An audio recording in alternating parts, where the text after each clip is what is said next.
Okay, आरत क्यूमुलेंट, हाँ जी, फिर क्यूमुलेंट्स आ गया। क्यूमुलेंट क्या होते हैं? Log of moment generating function. Moment generating function वो बैठा 1 - 3 अपॉन लैम्डा की पावर -1 बाहर आ जाएगा, log 1 प्लस x की एक्सपेंशन खोल दो बस। ठीक है, इजी है ना?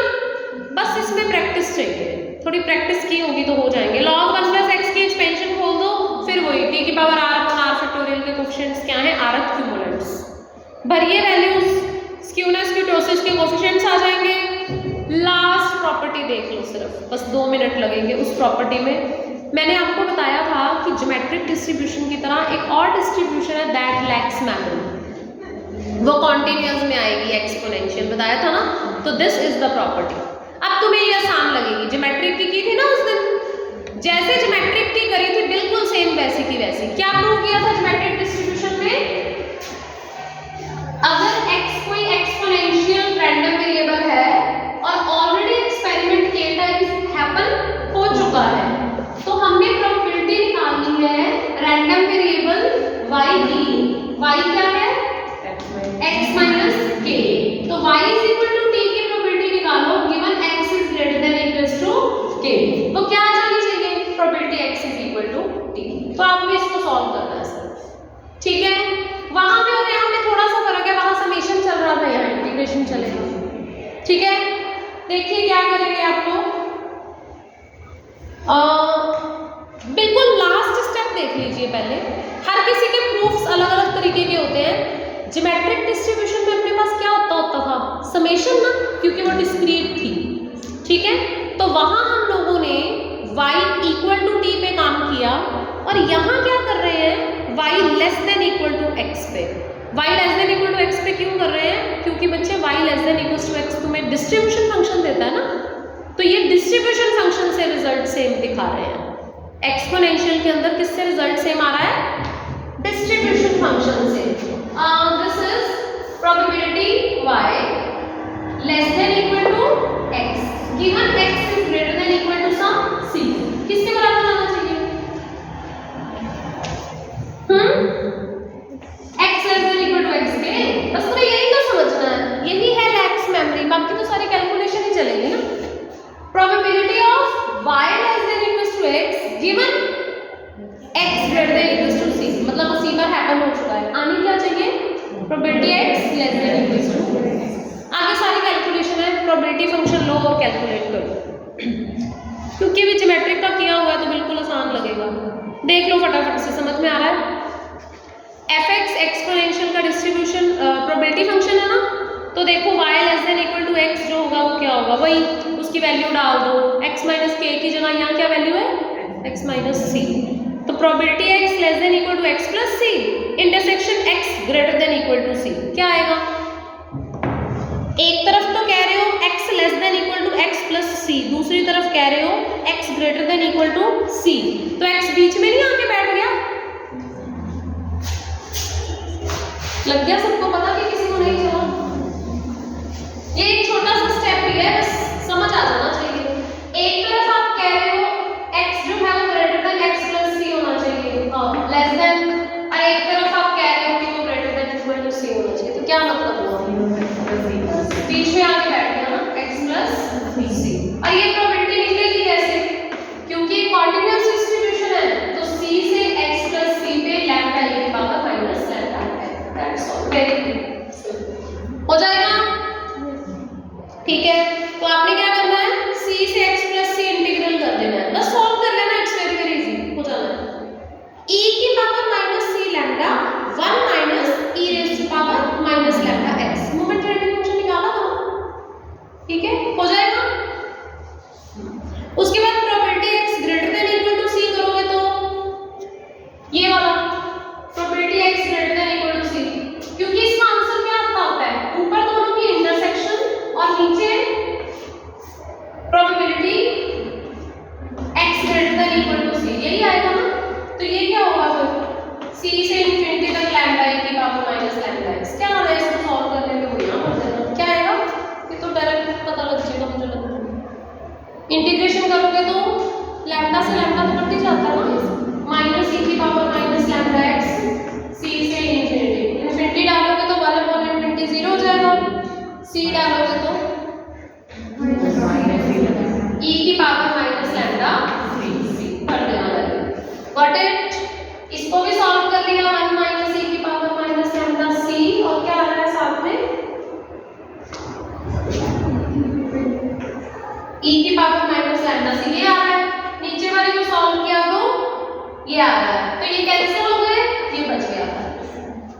हाँ जी, पहला स्टेप क्लियर है सारे बच्चों को? ठीक है, सभी देख लो, क्लियर हो गया? फाइन। तो कंडीशनल प्रोबेबिलिटी 1 माइनस ई की पावर माइनस लैम्डा एक्स ये बच गए। ओके, ये क्या है? ये तो probability x less than equal to x के बराबर ही है, क्योंकि अगर तुम probability x less than equal to x देखते हो, अपन ने डिस्ट्रीब्यूशन फंक्शन किया था ना सॉल्व, यही वैल्यू नहीं आई थी x less than equal to x, मतलब माइनस इंफिनिटी से x e की power minus lambda x lambda. इसको सॉल्व करने से क्या आया था बच्चे, याद है कि भूल गए? ये तो 0 होता है, ये तो खत्म हो गया था, इसको जब सॉल्व किया तो यही जवाब ही आया था, e की पावर माइनस लैम्डा x 0 से इंफिनिटी। बस देखो भर के क्या बनेगा, इंफिनिटी भरोगे तो 1 अपॉन इंफिनिटी की वजह से 0, इंफिनिटी तो भरना नहीं, x भरना है, x तो है ना डिस्ट्रीब्यूशन फंक्शन है, तो x भरोगे तो x ही आ जाएगा, 0 भरोगे तो -1 आ जाएगा। ठीक है, जब इंटीग्रेशन की थी तो साथ में एक नेगेटिव साइन भी आया होगा ना, e की power minus lambda x upon minus lambda, तो लैम्डा लैम्डा कट गए, नेगेटिव ऑफ दिस, तो फाइनली हमारे पास क्या आया? क्या ये सबको क्लियर आया? ठीक है, एक तरफ तो हमने probability y less than equal to x given x greater than equal to c निकाली, दूसरी तरफ सिर्फ probability x less than equal to x निकाली, दोनों सेम आ रहे हैं, इसका मतलब exponential distribution again lacks mapping. ठीक है, सी ट्रायल हो चुके हैं, उसके बावजूद भी प्रोबेबिलिटी जो है सेम आ रही है। ठीक है, इसमें हमने बहुत ज़्यादा टाइम नहीं लगाया क्योंकि तुम सबको क्लियर था, ज्योमेट्रिक डिस्ट्रीब्यूशन में करी थी ना सेम प्रॉपर्टी। ठीक है, ज्योमेट्रिक और एक्सपोनेंशियल दोनों में ये प्रॉपर्टी है।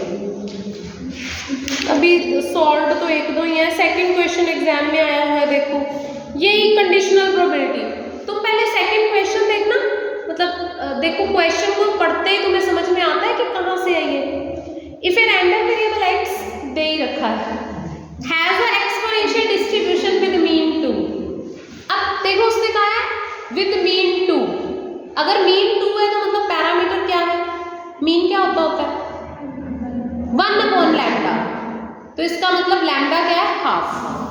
अगर लैम्डा हाफ है तो इसका मतलब प्रोबेबिलिटी फंक्शन क्या होने वाला है, लैम्डा e की पावर माइनस लैम्डा x हो गया।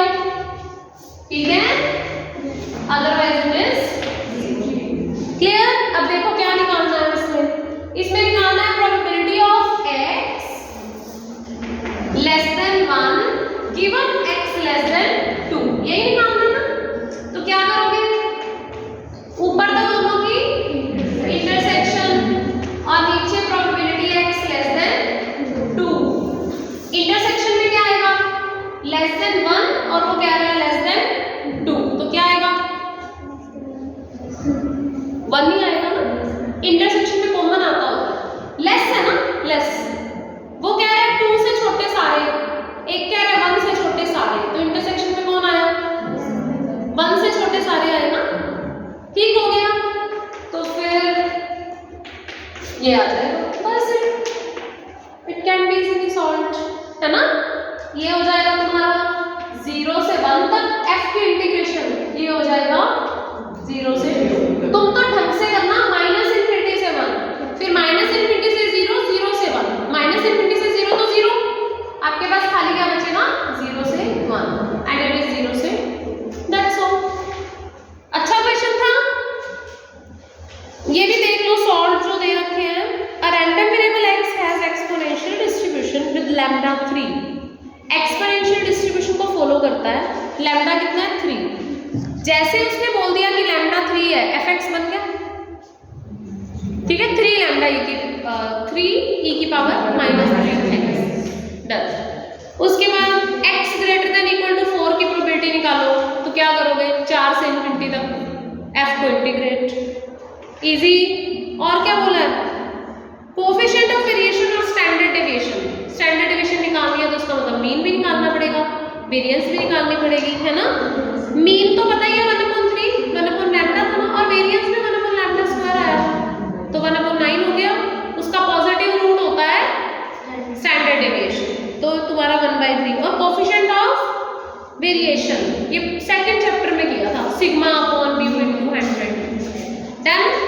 So it will be 10%। चलो एग्जाम्पल टू कब बनाऊंगी, मतलब इसमें मुझे कुछ चीज बतानी है, अगर लगता है 2-4 मिनट हैं तो फिर बता देती हूँ, फिर कर ही लेना। इसमें आए तो है, मानसी मैम की क्लास है, तब जाओ, तुम बीएससी वाले बैठे हो तो इसके बाद जाके लगा लेना, है ना, एक्सप्लेनेशन कर लेना। फिर if families are selected randomly in a certain thickly populated area, families are selected randomly in a certain thickly populated area।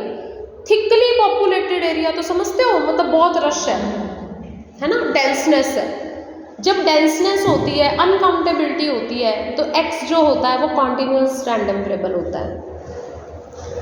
अब उसने कहा है if families are selected randomly in a certain thickly populated area and their monthly income in excess of ₹4000 is treated at exponential random variable with parameter lambda 1/2000। बहुत कुछ दे दिया, सारा कुछ ही दे दिया। x क्या है, एक्सपोनेंट रैंडम वेरिएबल, लैम्डा दे दिया तो fx बन गया, fx तैयार। और x उसने कहा है क्या, x जो है there monthly income in excess of ₹4000, मतलब 4000 से इनकम कितनी ज़्यादा है। x हमें क्या देता है, monthly income in excess of ₹4000। मान लो मेरी मंथली इनकम 10,000 है, तो x रैंडम वेरिएबल मेरी वैल्यू के आगे 6000 लिखेगा। किसी की इनकम 8000 है तो x रैंडम वेरिएबल उसकी इनकम 4000 लिखेगा। 10वां, तो x क्या दे रहा है, monthly income in excess of ₹।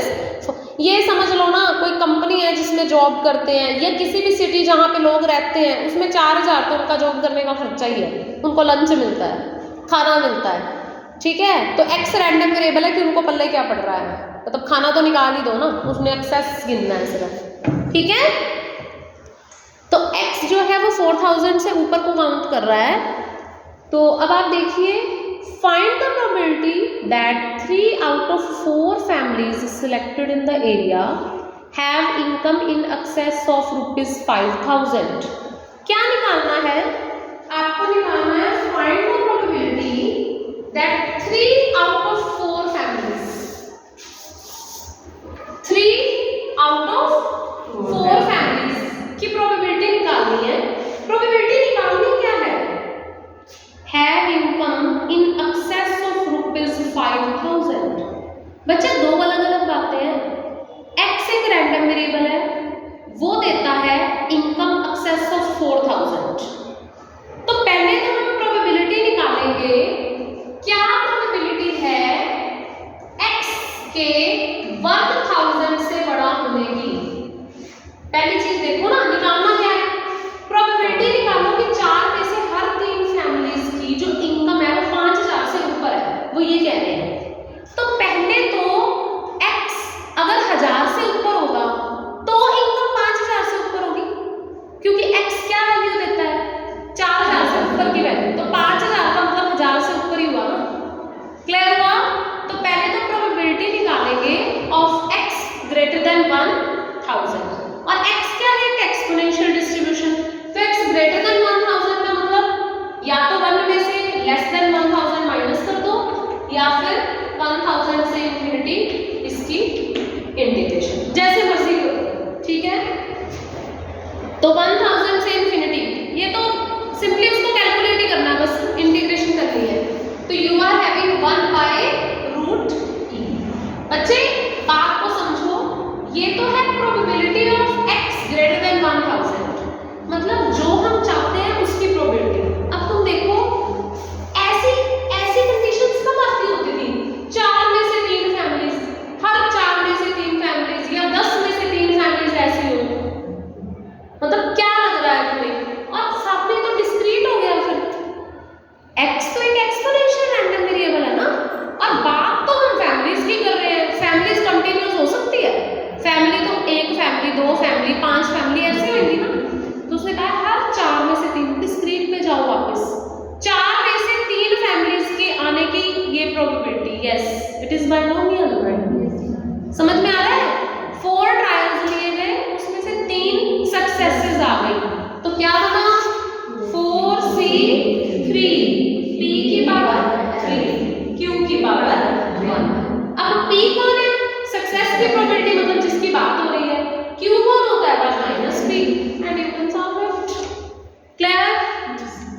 तो ये थोड़ा सा ट्रिकी था, बाकी एक्सपोनेंशियल में जो सीधे सीधे क्वेश्चंस आते हैं वो तो बहुत इजी होते हैं, पैरामीटर से ही चलना है सारा काम। क्लियर? कंप्लीट कर लेना एक्सपोनेंशियल तक, कल बीटा फंक्शन करेंगे।